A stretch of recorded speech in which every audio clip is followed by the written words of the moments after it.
diversity is gone beyond being a section. I think our kids are growing up in a world where it doesn't matter where you are, either they are part of a culture or environment. If not, they will 100% be exposed to one. So they say that kids always have a mirror and a window. So a mirror is what a kid thinks of themselves and their identity, and the window is how a kid looks out to the world. I read this piece of research. By the age of 2, kids absorb conversations and bias. So for me, it's very important that one, my kids grow up to be confident of who they are, but it's also very important that they grow up to be kind. And I don't want them to be biased against anyone else. So, sometimes a lot of us are guilty of sticking to our own little clique. It's very comfortable to always hang out with the cultures that you're from. But sometimes I think it's important to go out of your comfort zone.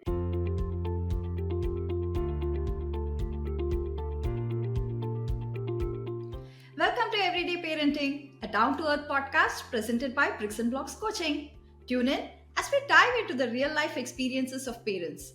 Today, we are joined by Kshama, parent to a multi country children, is it? How would I call your children? It's quite difficult. There's multi language, there's multi countries, there's Multicultural. multicultural, right? So, introduce yourself, Kshama. You will do a better job.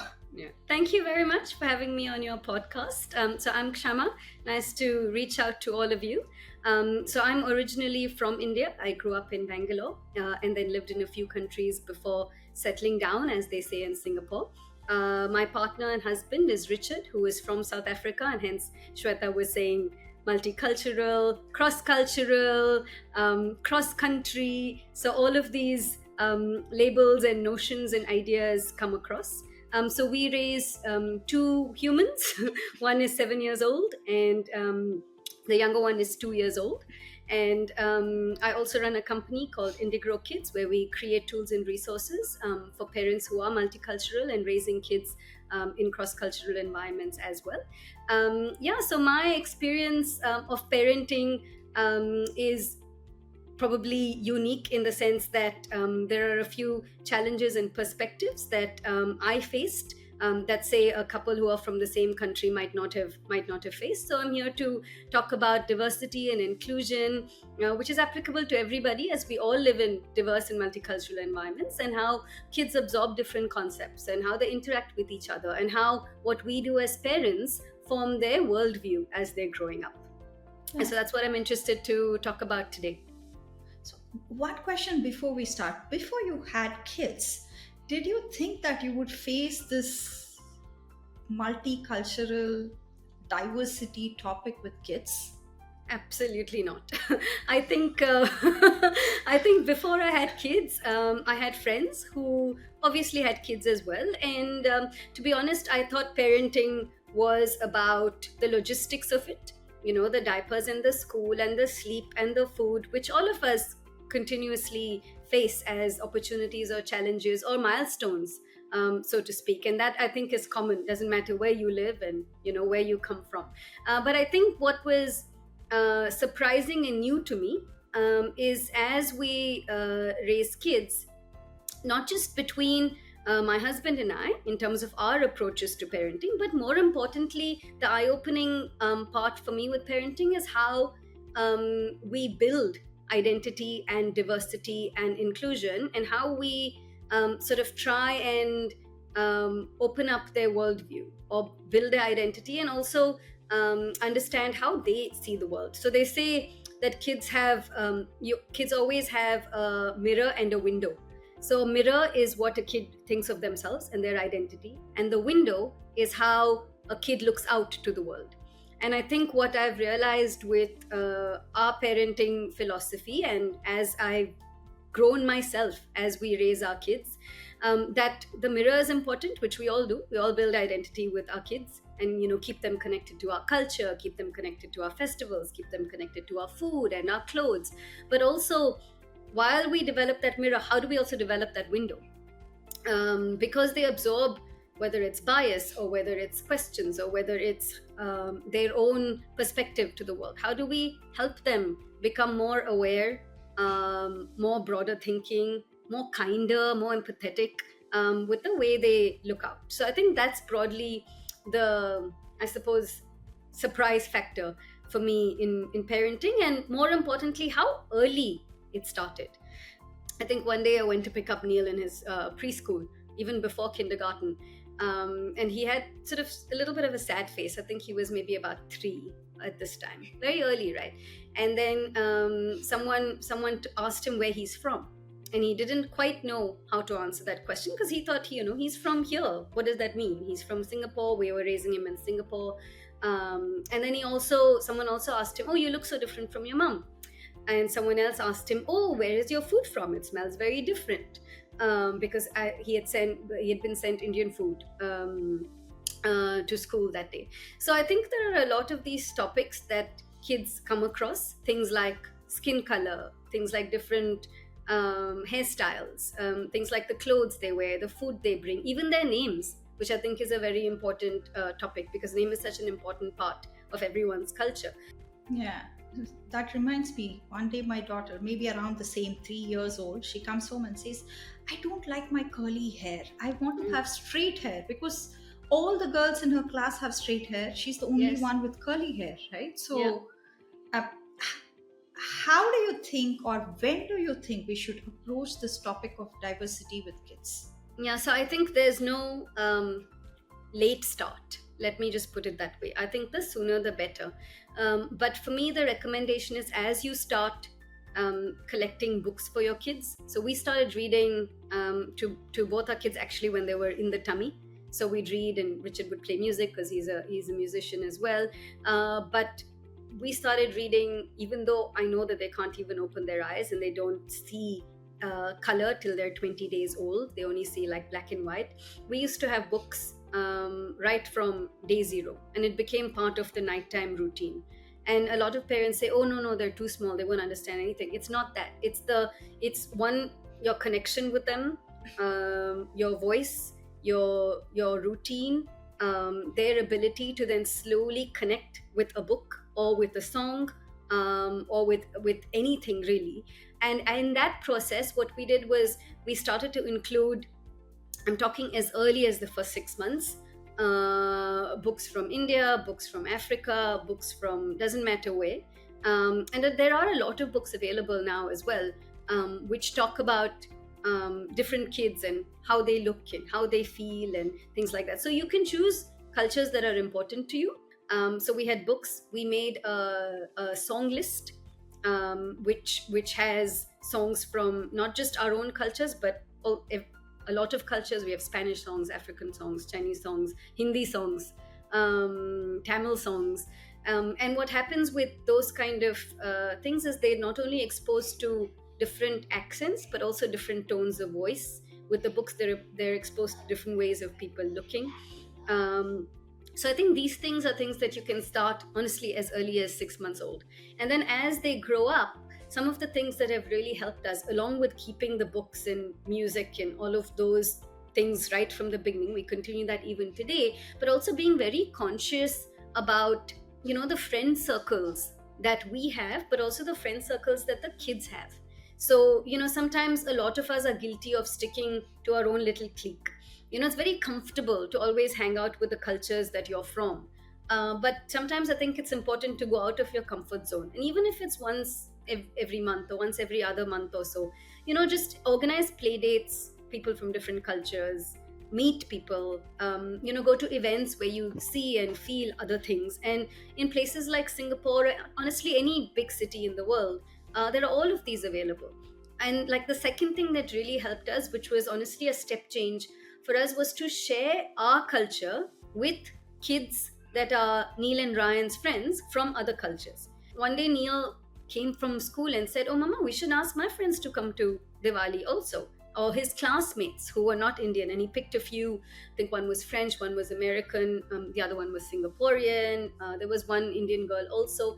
And then we said, okay, how can we make this fun? And then he was the one who took the lead around 4 years old, when he created little cardboard cutouts, and we did a little diya activity. We had little sparklers, we made little laddus together, we had like henna tattoos. So there's ways to make it a little modern. We did Rangoli. But that time I noticed his confidence really step change, because then he suddenly started becoming proud of not only his culture but also sharing it with friends. Yeah, that's really nice. So it reminds me when my husband started playing cricket with the Singaporean and Korean kids in the condo. They were not exposed to cricket before this, but once they started playing, then it was like a new game which was introduced to them. And then, my son started feeling better about having his friends in the condo play cricket with them. Yes, yes, exactly, because it forms a bridge, right? Yeah, but that brings me to one question, right? So we expose the kids to about four languages, and then by the time they could speak, it was a little later than the other kids. So then there were questions which were popping up saying, because you created this confusion amongst the kids, exposing them to so many languages, that's why they're not able to speak. So now you are adding so many variables to just one variable that I'm talking about here. So don't the kids get confused? No, because I think it's awkward and confusing for adults, but if you talk about language, four languages is absolutely okay. I know many kids, our kids speak three languages. I know many kids who speak four languages. Yes, they do take a little longer to become an expert at all of that, like the first milestone, because they're absorbing more. But, and you're right, you'll get questions saying, oh, you're already two, your kid hasn't spoken their first word, or things like that happen. But actually, in the more medium term, it's much more beneficial. Because if you just wait a bit, as you would know now, it starts popping out. And it's actually the exact same thing for everything else that I'm speaking about. And it's not that much. If you think of it, there are probably 6 or 7 things, right? There's language, there's a conversation you need to have about names and identity, conversations about skin color, conversation about festivals, foods, clothes. So if you think of a kid's mind, think of like what they're exposed to. And these things don't have to be like a lesson plan or anything. It's just a few books. It's everyday small play, everyday little conversations. In fact, at Indigrow, we have an entire set of like a digital library where we have little activities that you can print out and do. We call it the Diversity Play Lab. And over there, there's there are little poems about these things that you can say with your kid. I read this piece of research. By the age of 2, kids absorb conversations and bias. So for me, it's very important that my kids grow up to be confident of who they are, but it's also very important that they grow up to be kind, and I don't want them to be biased against anyone else. You never know when the biases are getting absorbed, and research says it's as early as 2. And just to make fun things out of it and just explain it to your kid or just have a small conversation is very important.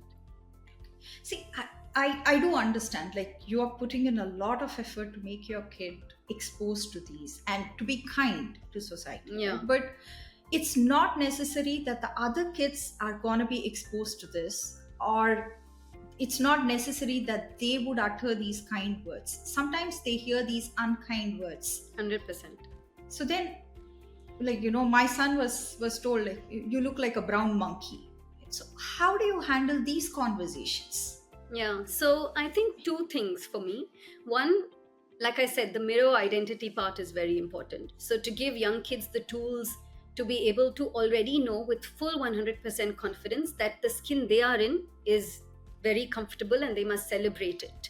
But I think that starts early, starts at 2, and kinds of carries on and on and on and on. But you have to I really feel it's this everyday moments of, diversity inspired play that will make the difference.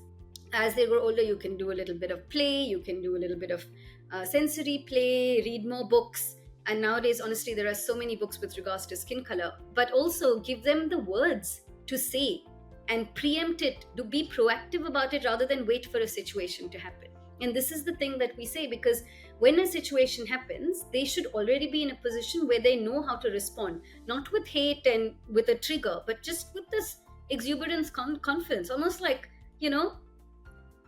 that's not the case because this is the case and it's just a fact. And all skin colors are beautiful. And I'm not saying that as they grow older, when they reach their teenage years, they still might feel hurt, but at least deep inside, they're not feeling low.